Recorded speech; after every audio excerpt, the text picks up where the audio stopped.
Hey guys, Professor Bruce from B1 Brazilian Jiu-Jitsu. Today the roles have switched. Today Max is the one asking the questions and he's putting me on the hot seat. Max, how are you doing today? I'm doing good. Excellent, buddy. What are some of the questions that some of our viewers had for us today? All right, so our first one is, what is your all-time favorite jiu-jitsu move / technique? Huh. Well, I've always had my opinion has always been my favorite jiu-jitsu move, or the best jiu-jitsu technique for me would be whatever my opponent gives me, right? So whatever's going to make it easier for me to get the submission at the end of the day, that's what I enjoy the most. But I would say from the years of training, the one technique that I feel has really developed my game has been reversal style sweeps from the half guard. So anything when I got somebody who's bigger, stronger, maybe less disciplined, driving their weight into me, making it effortless for me to be able to take the top position, has typically been my, a little broad, but it's overall been my more favorite part of jiu-jitsu. Being able to off balance somebody and having their work against them. Our second question is, what is your all-time biggest pet peeve while being on the mat? Oh man, I think if we take a step back and look at it, I think there's a good amount. But after 19 years of being on the mat, the laid back beach style practitioner, right? So the hanging out here like this, watching the technique, or this one here, for some reason it's very distracting when I'm trying to really go into deep thought on a technique. Not a deal killer, but for me that's one thing that if I look around and I see that it's something that will distract me, right? Yeah, that's a good one, Professor.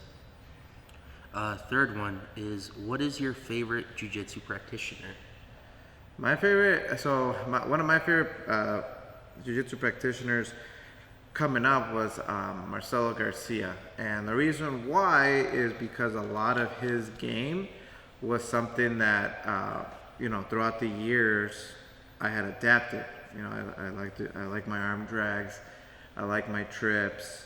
I like my moves to the back. So I think he was somebody who helped innovate the jiu-jitsu game that we utilize today. So he's a standout. Great butterfly guard. I use my butterfly guard a lot to transition from the different positions. So I would say Marcelo Garcia.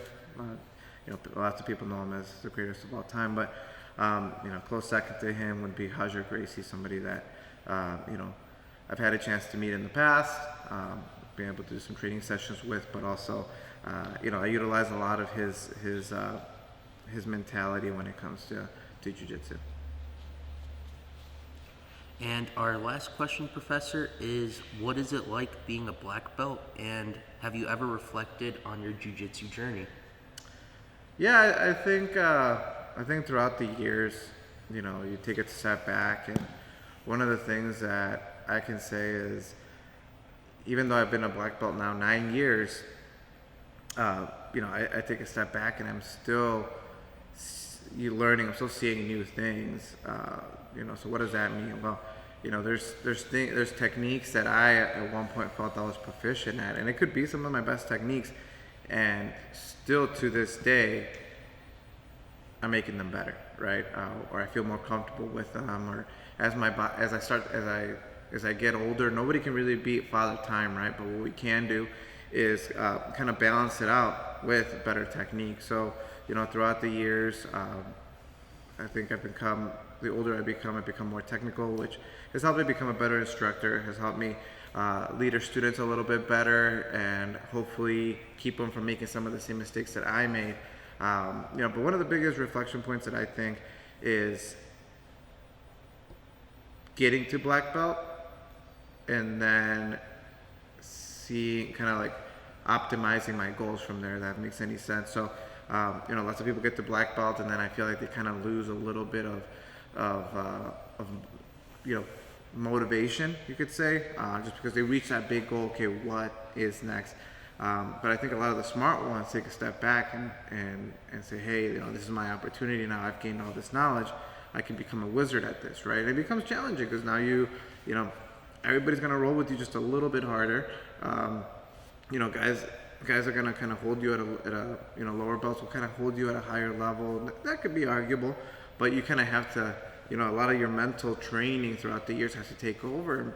You got to be okay with a lot of the challenges you're gonna be faced with on the mat, and then find that inner motivation, that inner discipline, purpose, to keep you elevating your technique. And I really think that's where you start to see, yourself separate from the average practitioner, the average black belt, is kind of your mental toughness after gaining the black belt.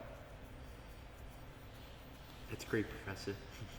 All right, guys. Well, I think, Max, that's all the questions we had for me today. Guys, if you like this segment and you'd like to ask Professor Bruce some questions, please comment down below, shoot us a message. We'd love to answer these questions for you on the next episode. Till then, like, share, and subscribe, guys. Doesn't cost you a thing. Till next time.